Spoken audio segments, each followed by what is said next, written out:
Oh, that's true. See them. Guess we're ready. Good evening, everyone. I'd like to open up the Laconia City Council Land and Buildings Committee meeting for January 28th at 6 p.m. And all members are present. Henry Lippman and Mark Haynes are here, and myself. So tonight's meeting is about the Pearly Pond maintenance.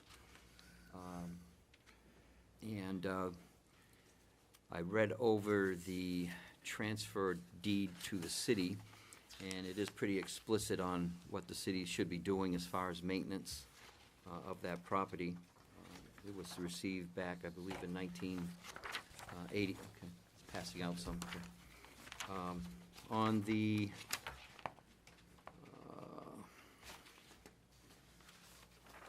last paragraph, and then on the next page, kind of dictates what the city should be doing to that property.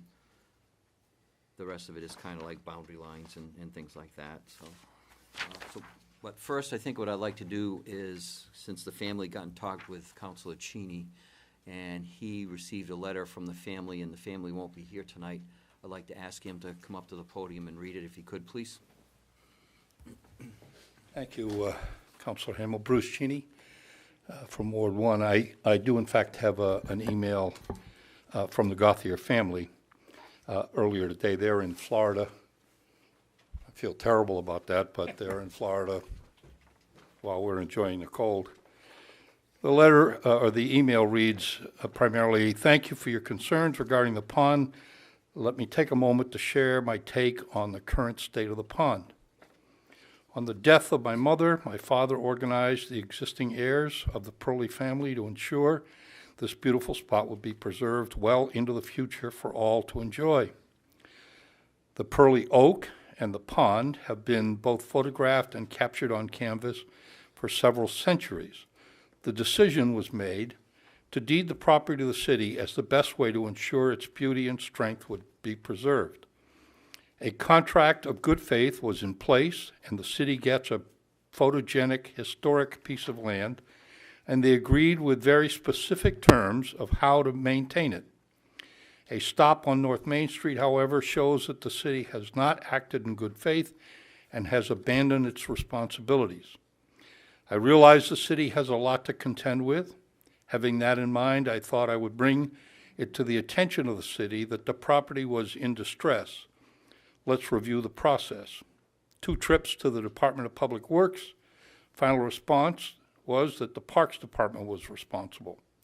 3 trips to Parks and Rec. Work too heavy, need DPW. 2 trips to the city manager, spoke with Councilor Hamel. You and I have had several conversations. Excuses I've heard include motorcycle weekend as our priority. We'll address afterwards. The 125th celebration is priority. We'll deal with it afterwards. Diversity celebration, we'll handle it afterwards. Pumpkin Fest is priority. We'll handle it afterwards. DES won't allow us to work that close to the water. Parentheses, that is not accurate, end parentheses. Waiting for the pond to freeze. I won't go into the specifics of trash overgrowth, choking the bank, and silt intrusion fouling the water, as these are obvious problems. Reference the oak. My grandmother would religiously have the tree pruned, fed, and treated for insects infestation yearly. It's sad to see the slow death of something so special through neglect. I wish that I could be back for the 128 council meeting, but I have assured my father, who crafted the agreement, that you would represent our concerns. Again, thank you, et cetera, Alan Gauthier. I would agree with your comment that it's crystal clear what the requirements are of the fiduciary deed. We probably could argue that it wasn't a good idea for the city to accept the piece of property. I don't agree with that. I think we should have, but you could make that argument. Regardless, I think we have an obligation now to meet the requirements in the fiduciary deed and return the pond to its its proper appearance. I would add one last thing. I checked with both someone at DES and with an associate I know who is in that business. Both agreed that the pond does not qualify for restrictions on cutting brush and things like that around that pond. It's not protected under the state statutes.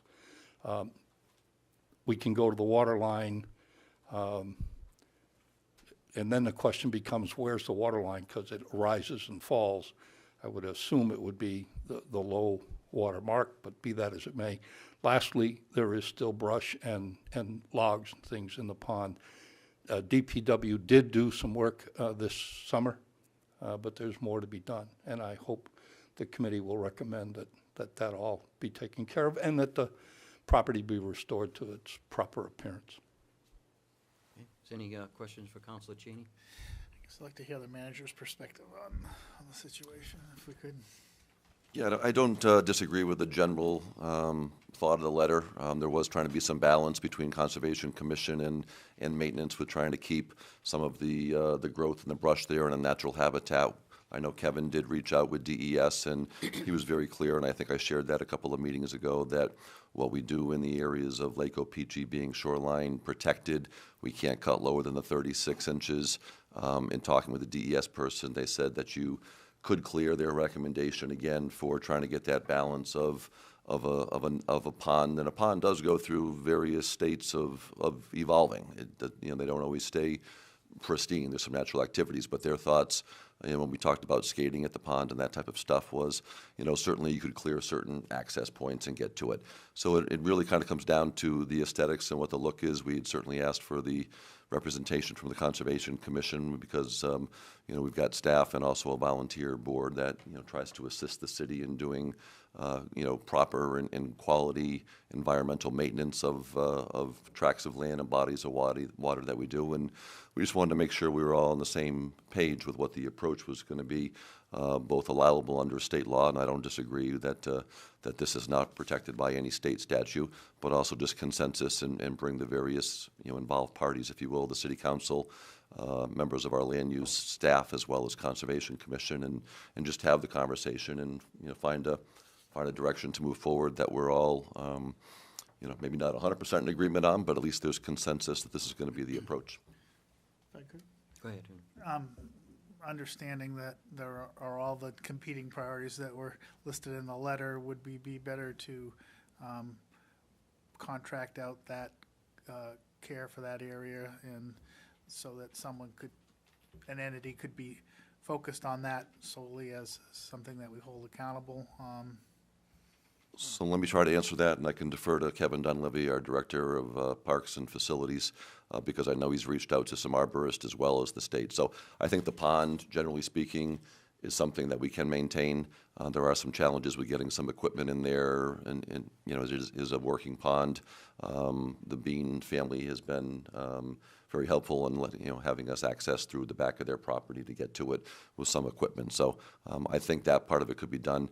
We do definitely need to get some outside assistance with the proper pruning of some of the branches of that tree. It is getting on in age, some of the large existing limbs. There's even recommendations that they be supported or cabled to some extent to help do it, but there is some dead wood, and I think the state arborist did provide some diagrams as to where he would recommend, I believe it's a he would recommend some selective pruning of the dead wood in order to do that. So probably a couple of pronged approach there. What about feeding and fertilizing the tree itself? I know that you had brought in an arborist before. I don't know if it was a state one or not, because there was, actually, I remember a limb or something came down that was actually crafted into, some artisans took pieces of it to make into. Kevin Dunleavy, Director of Recreation and Facilities. You're correct. Back, I think it was 2009. It was before my time with Parks and Rec, but I was with Public Works at the time. There was kind of these same concerns were raised at that point. There was I think the city actually had some dead wood that they took out of it and offered for people if they wanted to purchase it. I don't think anything ever ended up getting purchased because the wood wasn't the quality that needed to be for furniture, et cetera. But I can tell you what has been done in response to the concerns from the family. And this goes back to starting in July when I met with Public Works up there. Some of the dead trees or limbs and wood were removed from the pond, as much as Public Works could do with the equipment they have. That's a little bit of a challenge because we can't access the back of that pond unless we're on private property. We did get permission from the Bean Center, but we still have a good 100 feet to the pond when we're in the parking lot of the Bean Center. So to literally get stuff out of there, it's difficult. It's a challenge. There are some bigger logs they just couldn't get out. They're just in the mud, and they're just hard to pull out. I don't know if a boom crane could pull those out. I don't know based on their weight. Not to mention you're dealing with stuff in the water and visibility in it. So it was a challenge, but Public Works did what they could. Additionally, Parks and Recreation has cut some of the surrounding brush that's grown up, particularly along the road area, which was conveyed to me was one of the primary concerns. My understanding is that that brush can be cut down to the ground without the roots being removed, but I placed a phone call to a DES permit reviewer who covers our territory, and she explained to me she recommended leaving the vegetation so it's not flush but up, and may be able to cut it in a couple places down to the ground so that access to the pond could still be maintained. But her recommendation would be to leave some of the growth up. I know that's contradictory to what Councilor Cheney had received for information, but I was simply acting on that recommendation. So our staff went out and cut some of the speckled alder, which is the brush was growing high along the edge of the pond, and we cut it to about the 3-foot level. Additionally, there were some birch trees that were hanging over into the pond. I want to say there were 4 or 5. My staff has since cut those. And we had to do that when the pond froze. There are limitations or when you can do that type of cutting, and that is in the DES administrative rules that although you don't need a permit to do the type of clearing that we did with the brush, they say you should be doing it when the areas are frozen, and that there's minimal impacts on the soils in the pond itself. So we were waiting to finish some of that work because it was much easier in the winter.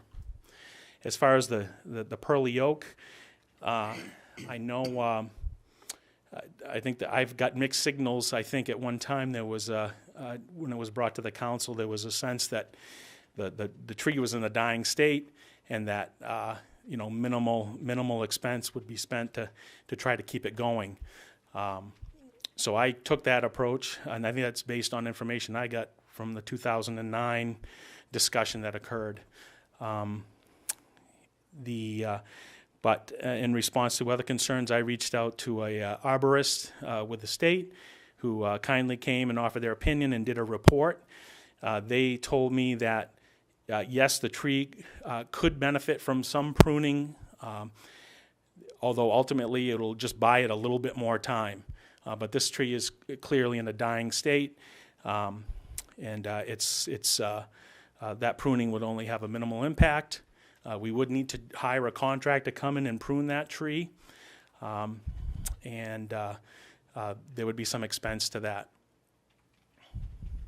So that's pretty much a summary of where I look at things standing now.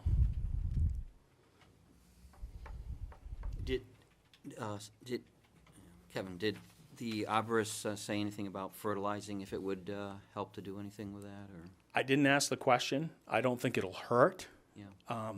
It just, again, how much expense do we want to, and that's an open-ended question. I mean, as far as my operating budget for pruning expenses and fertilizing program, I think I would need to get more money to assist with that, to help with particularly the pruning. That could run into the thousands of dollars. Yeah.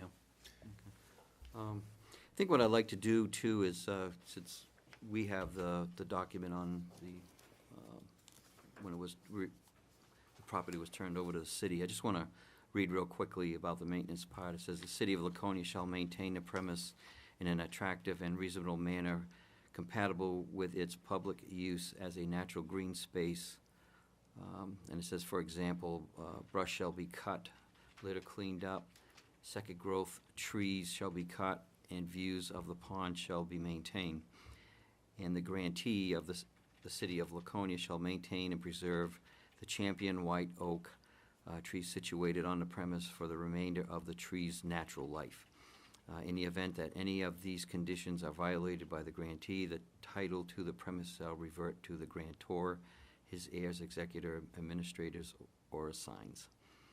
So it is kind of specific of what we should be doing there, so, I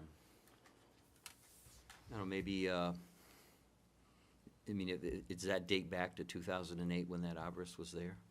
No, I think that deed probably goes back further than that. Well, this is, I think it's 1988, if I remember right. Yeah, 88 is, right. Huh?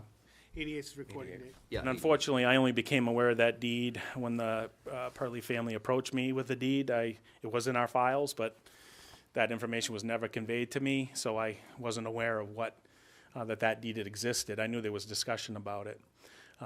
There is an excerpt I took from the Laconia Daily Sun from the 2009 discussion. It said, "Without taking a formal vote, the city council last night endorsed the recommendation of the Conservation Commission that apart from some judicious pruning of the dead limbs and steps to eradicate a colony of carpenter ants, the prized Purley oak should be left to live out its natural life." So I think at that point, there was some sense that they recognized it was dying and that, maybe, and I'm only reading into it, that major investment into the tree was probably not prudent at that time. All right. Do you think it would be good to have that arborist come back or a different one go and inspect the tree one more time and find out if it would be worth fertilizing or pruning or just I can make a phone the call. way it is? I'll make a phone call to them. They're very familiar with the tree. Okay. So they can tell me if the fertilizing is a beneficial component of that. Yeah, a tree has its life. I know up at the Baldwin Farm, we have 400-year-old trees, and they're all falling down, dying. Right. So, it's just part of nature. Yeah, and I mean, as far as the pruning will help it live longer because it's going to help it focus on the parts that are still alive, and when you pull out the dead stuff, But the thing is, I mean, if you trim it and it's just gonna be the trunk. Right. What kind of a Yeah. view is that gonna be, you know what I'm Right. saying? And the trees, and it's in poor condition. I mean, it's had at least one lightning strike, so it's got a good wound from that. So it's certainly, unfortunately, at the end of his life. But I think a lot of people have expressed to me, and I agree, that it in its current state and as it's dying, it has a beauty to it as well. So I think it still can be appreciated for many years. Councilor Lippman's idea of maybe contracting a company or whatever to go maintain that regularly, to kind of get it off your books, that, and we would have someone that we could hold feet Right. to the fire or whatever. I mean, we could do that to you too, but. Yep. So I know that company that's doing Busy Corner, that lot of land there. Maybe that's something we could ask what they could do there. I don't know. I mean, just a thought. Yeah, I think there's several companies that could provide some costs associated with the pruning, as it was spelled out in the report from the state arborist that we had come in, and also some fertilizing. Yeah. I think we can easily get some contract to get us pricing for both those items. Okay. Is there any other questions for? So are we at the point that we understand, I mean, is it 36 inches or can they go to the ground? Well, I'll tell you I that really don't want to be, but it doesn't look that great. it wasn't clear to me on whether we could cut it to the ground or if I had to leave it at 36 inches. Now, it is clear to me that you can't cut it lower than 36 inches on what they consider a protected water body, like Opeechee, and those are designated by name, DESO. Opeechee, I can't cut anything lower than 36 inches. That's clear to me. Now, my call to DES about Purley Pond, they confirmed to me that is not considered a protected a water body in the sense that it's not it doesn't apply to the shoreland protection zone. Now, there are, but their recommendation was for purposes of erosion, to keep those trees viable or live. And I say trees, the shrub around the perimeter of the pond. So from their perspective, there's a benefit in that. So I took the initiative to go out and cut it to that 36-inch level to see how it looked, and then and also to see how it opened up the area, hopefully accomplishing the concerns of everybody. There still appears to be some concerns about that brush. I went by that, and it was when your guy was there cutting it over just after, and I think you could see the pond a whole lot better. But what if we went down to like a foot, and you still got the viability of the shrubbery there that's going to help with erosion and stuff? I mean, I don't think that's against DES regulations. I think we have to leave the roots. Yeah, that's what I'm saying. Yeah. And that would not require a permit according to my information that I have. I don't have the RSA with me, I don't Yeah. believe. How far above the ice is that right now? Is it 3 feet above the ice? Yeah, essentially the ice of the ground. Yeah, I mean, we cut it in, I think it was in maybe December, I'm not sure. Yeah, somewhere. It was before we got a lot of snow, so it was pretty close to where your ice surface was, is where we cut it, just because it was, 3 feet up from that. I mean, if you're still having people with concerns calling you about it, why don't we bring it down to a foot? And I think that's pretty much, it won't be seen from the road, I think, if you're down a foot, because there is a little bank in there. Sure. And as far as the tree, then we can get some information from arborist and see what they say. Kevin, just to clarify, that report that you had from the state arborist, was that a fairly recent one? Yes, that was Right, done so in. so that didn't go back to the '09, that was done within the No, last... I had them come back, Yeah. but the gentleman that I met with was there back in the 2008, 2009, so he remembered the concerns. So he's actually That given us this kind year? of a, yeah, I mean, he's, last year that you had him? Yes, yeah, yeah. it so was he's in given us a schematic of actual photos of branches and points where he would recommend doing some of the limbing of the dead wood on that. So it was, fairly detailed as to if you're gonna do this, this is what he as an arborist would recommend. Okay, well, maybe we don't need to go back to him then. Yeah, I have that report, and it was just, I think, based on their expertise in dealing with it. And it's I'll give you the exact division. It's the New Hampshire Community Forest Program. They also maintain they're also the ones that have oversight over what they call the Big Tree Program, which recognizes and authorizes and classifies the state champion program. So they're familiar with this tree because they run that program. So Yeah, okay. Oh, go ahead. Oh, you have a follow-up? You can go first, Mark. Scott, I would be certainly in favor of adding an item line and whatever Kevin feels is adequate for maintaining that property to move forward in the 2019-20 budget. Okay, we can certainly put that in for council consideration. I just want to remind them, we've got folks from staff of our land use boards as well as chair of the Conservation Commission for their opportunity to weigh in during this Absolutely. conversation as well, so. Yeah, go ahead, Council Lippman. Yeah, so I think the other part of the picture is just having lived here, not as long as these guys, but, it used to be more of a thing of beauty sight, understanding that the tree has got a natural life to it. I just think that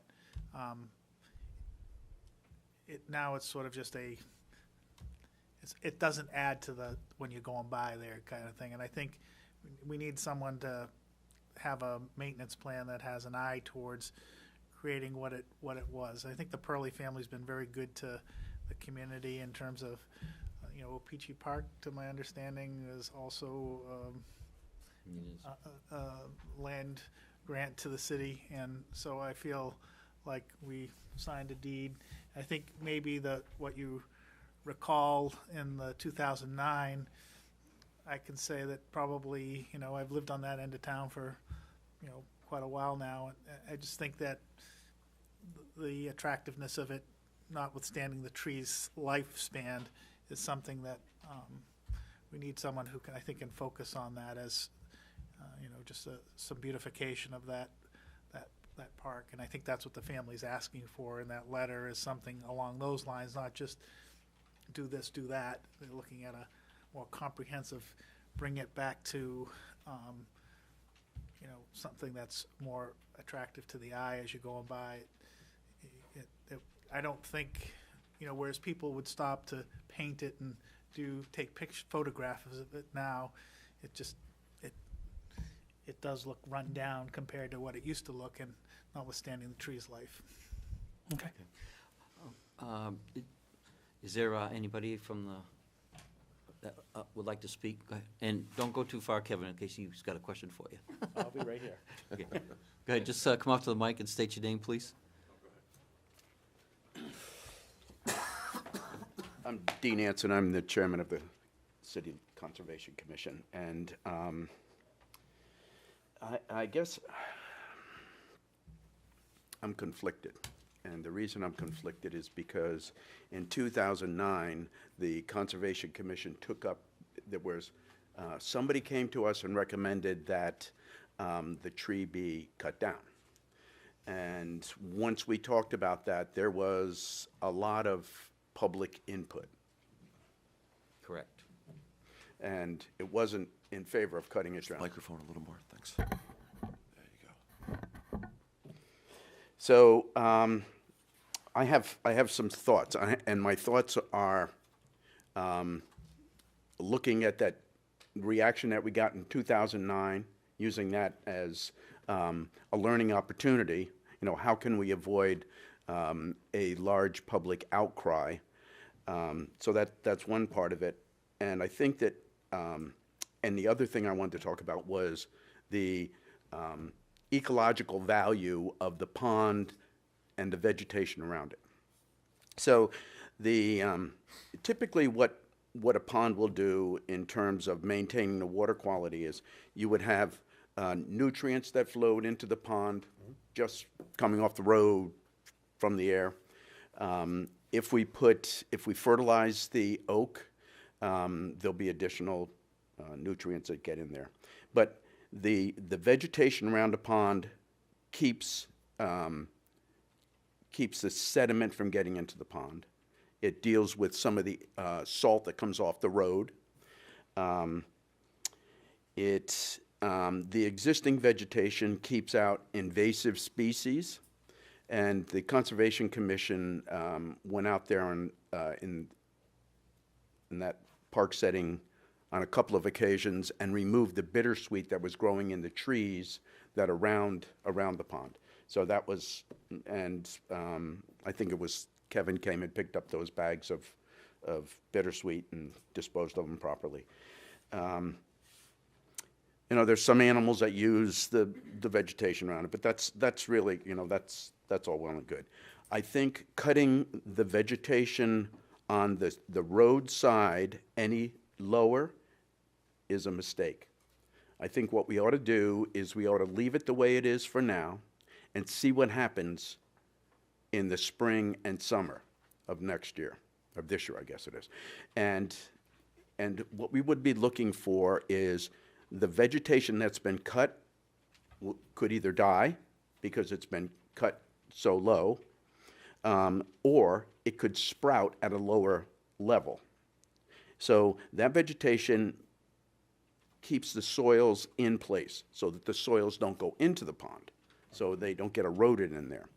And I haven't measured this, and there are other people in the city that are much more familiar with this and can speak to this.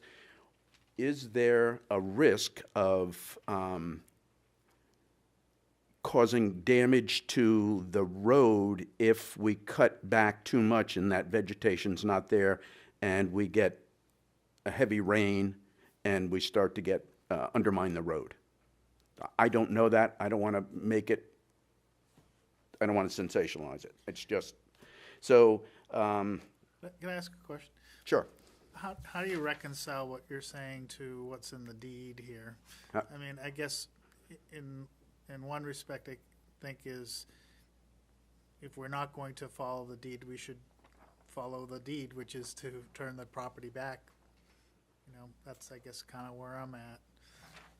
Okay, so I think how I would suggest that what we do is, I think if we got maybe a landscape architect to come and look at the park, calling it a park, and see what their recommendation is in terms of how can we plant it so that the vegetation is low, and you can see the pond, but we stabilize the soil. The Pearly family said that there is silt that's getting into the pond. That silt would be stopped by vegetation. That's one of the roles of the vegetation. So I think that if what we did was learn from the 2009 mistake, because in hindsight, I think it was a mistake the way we handled it, and that would be to get an outside landscape architect or whatever to come and look at it and give us recommendations, and share those recommendations before we do anything. Share those recommendations with the Pearly family, see if it's consistent with what they want to do and what they're expecting us to do, and then share it with the public before anything is done. We also had an arborist come out and look at the tree, and he recommend. I don't recall about the pruning, but the recommendations in terms of fertilizing. I think he said fertilizer would be good, but it would be putting spikes in the ground, not putting fertilizer on the surface of the ground. And the other thing that he did was he treated the ants that were attacking the tree. So we did do that in roughly 2009. But I think that if as I said, learning from the experience that we had in 2009, where information was not accurately disseminated to the public, the better way of doing it was to come up with a plan, sit down with the Pearlies, see if that fits their expectations, and then incorporate that into some sort of a public hearing or whatever, so that so everybody knows what we're trying to accomplish, and we don't catch anybody by surprise. And perhaps one of the things we could do is get whoever the artists were that painted pictures of the tree, have them come back and do another painting or photograph of the tree now, so we can see what happened over time, so that we can preserve that, because the tree is in a state of decline, and there are limbs, especially lower limbs, that if they were removed, it would definitely make the tree safer, because some of the local children climb on it. While I was listening to you and you keyed up on it about involving the Pearly family, probably might not be a bad idea to go along with that thought you had with them, and actually have them go to the property. Arrange a meeting with an arborist or whoever is at the specialists and all that stuff with the pond and the tree, and out there, and have a meeting at the Pearly Pond, and he can let them know what it needs, what we can do, can't do to keep the pond active, along those ideas. So, and I guess they're in Florida, so it'd be a while before they come back, but maybe this spring that wouldn't be a bad idea to do that, and then we could all learn something probably, and keep them in the loop of, what our expectations are. Right. Or, what their expectation of us is, whether that'll change because of laws or the way a pond is maintained, or, you can put things on there, what the city should do, but is it right? That kind of a deal. So, before we get too far. I have one other idea. Okay, go ahead. And that is, Just one. and I think we did this once before, and that is to go in the surrounding area and see if we can find any oak trees that could be offspring from this oak, that we could move to a location where it would essentially take over for that champion oak. It wouldn't be a champion oak, but it would be an offspring to preserve, That's a good you idea. know, the Yeah. genetics or whatever, so, Absolutely. okay. Thank you for your input. Is there someone else that would like to speak on the situation?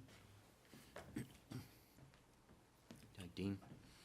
Dean Trefethan, Planning Director. I'm not trying to disagree with anything that anybody said, but just to add an additional data point in your decision-making process. So in 1988,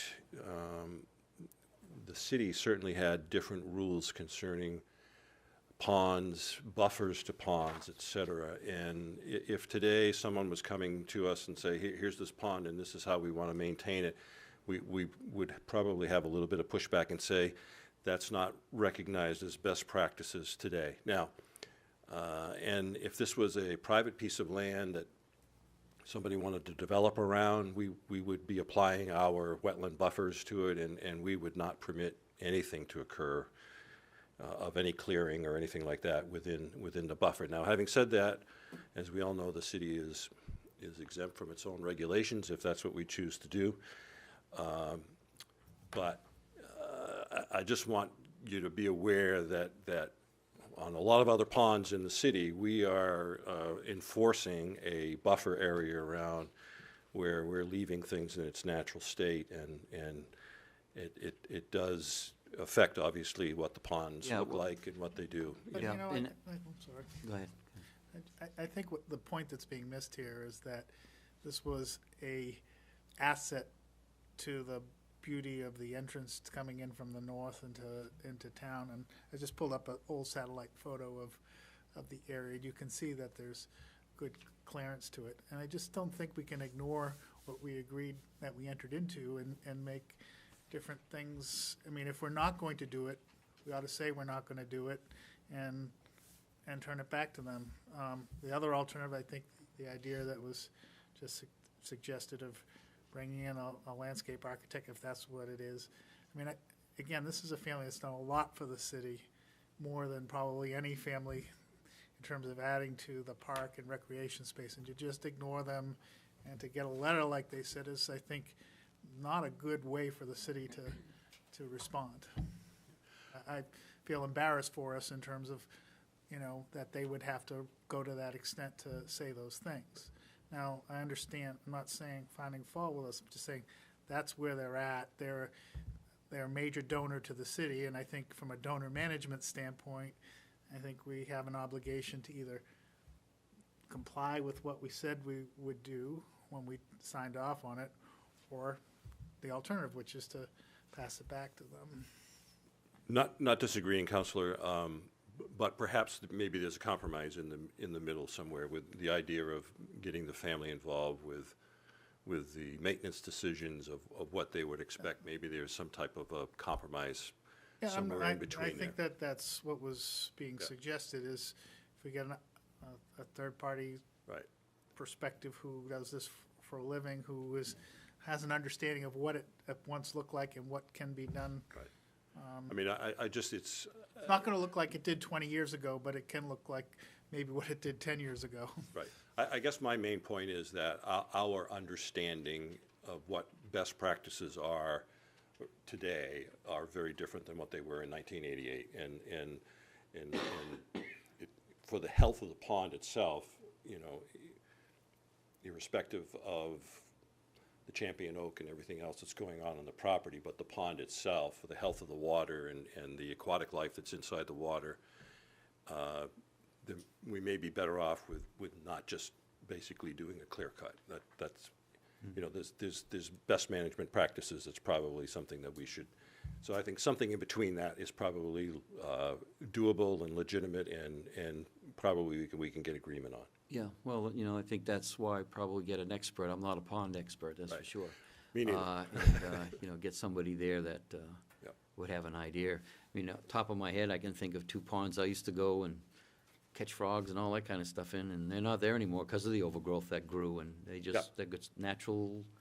Exactly, what a pond exactly. does, And I'm not saying that we should do that. Yeah. Don't misunderstand. Yeah. I'm not saying that, but that maybe a little bit of a compromise in the middle there somewhere. Yeah, definitely. Okay, Counselor Cheney wanted to say something there. I did have one or two quick comments. I empathize with Kevin's problems here, and I certainly don't mean to be critical by any stretch of the imagination. I would like to point out a couple of things. I came back from the service in 1968, so I've seen that pond from 68 to today. I'd rather not discuss how many years that is, but it's been a while. That place was mowed. Mowed. It wasn't cut down to 36 or 24 inches. It was mowed. And as far as the concern about the sediment and the road collapsing or whatever, it's been there 50 years that I'm aware of, and neither one of those problems has occurred. The sediment, I would agree, is a problem of things going into the pond, but I guarantee, because vegetation can't catch it all, but I guarantee you that's going to happen whether we keep it at 24 or 36 or down at ground level, because it had sediment problems then and it has sediment problems now.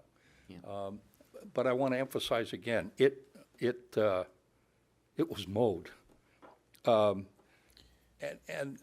I don't, I got a picture here, what it looked like. It's pretty attractive looking. it was a great piece, it really was. And I don't mean to be too contradictory, but I can't help but think, when we start talking about best practice, I remember not too many years ago when I went to my in-laws for Thanksgiving and they wouldn't give me salt because we're not supposed to have salt. And for a number of years, my wife wouldn't give me eggs because those weren't good for you. I get both of them in quantity now, and the best practice has changed. And I just want to submit that what we think is best practice today may not be best practice tomorrow. What I do think is important is what Henry said, Councilor Lippman said, and that is, we have a contract with these people, and I think we have an obligation to keep that contract. They want it kept neat and clean and cut down to the mowing level, not 24 or 36 inches. Yeah.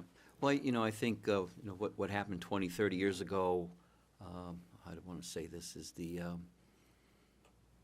amount of scrutiny, I guess you could say, that a pond had back then and what it is now with the ecosystem and, a leaf falling in and it's bad, or, that kind of stuff it's changed a lot.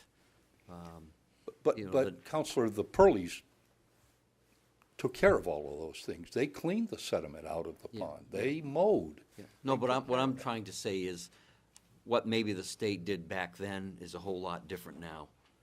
They've I agree. made it restrictions, more restrictions, and all that kind of I stuff. do want to be very, very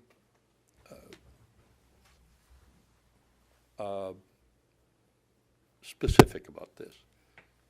What Kevin is giving you, that he's been given as advice, and I accept in good faith that's what he was told, is advice. But I think he would agree. I know the folks I've talked to said, one of the people at DES said, we do recommend 30 inches, 32, whatever it was. But he said it's not covered. That pond is not covered by those regulations. So the advice he got, which is what's best, is not necessarily what's required. And again, the place was mowed for 40, 45 years and looked like that. $1 million. Yep. Okay, thank you, Counselor. Thank you. Is there anybody else from the audience that would like to speak on the Pearly Pond? No? Okay. Well, we have a discussion here with the committee members on where we want to go with this. So I like a combination of what Councilor Haynes suggested is to include a line item in our next Under budget. Parks and Rec. And to also take the suggestion of Conservation Commission of getting someone who's a landscape architect or whatever the right appropriate to make some recommendations. And I think looking at some of the old pictures of what it used to look like and you know, helping us decipher what is reasonable to do would be a good way to proceed. So then we'll recommend to the city council that Mark's suggestion of having a line item added to the Parks and Rec budget for the maintenance of Pearly Pond, and then also this spring, have the family come out with experts to look at the pond and get suggestions of what they think and what, you know what I'm saying? Get We could fund it out of the non-capital reserve, Yeah, the that'd be fine with me. work of the landscape architect or whoever the right professional. We can find a source for that. Okay, does that sound reasonable, Scott? Sure, and I would like Do to, that. probably just a Involve the suggestion family. to time that maybe as the spring growth starts to come out, so you get an essence of what's come back to life and those types of things. I'm certain that type of information would help any type of professional out there versus going out and looking at it in the middle of February or something. So if we do that, we can still get a reasonable approach, let someone come back with a design for it, if you will, and we still would be able to look at that, make a decision, and incorporate something in this calendar year. Okay, Mr. Chairman? go ahead, Mark. Kevin, I'd just like to say that, I think you've done a good job, and it's been in good faith. And, I'm going to echo what I've said before. We keep piling and piling on recreation and facilities, so we appreciate your effort. Well, from what it looked like before, I think, and maybe Councilor Cheney can go along with it or not, but I think it's improved. I mean, when you sent the guy over there to clear a lot of that stuff out, I think it's looking better, but we probably got a ways to go. So is there anything else that the committee can talk about? Sure, we could find things to talk about, but Yeah, not okay. germane to the subject. On the Lily Pond, on the Pearly Pond here. All right, so we're gonna suggest the line item for Parks and Rec maintenance, and then to have a specialist go out with probably the conservation chairman, and Kevin, And Dean. maybe Bruce, And Dean, with the family, so they can have a picnic under the Pearly Oak or something while they're there. Sound good? All right, any other business? Nope. All right, then at 6:48, I will close the meeting of the Land and Buildings Committee. Are you going to provide the food for the picnic? Well, I would.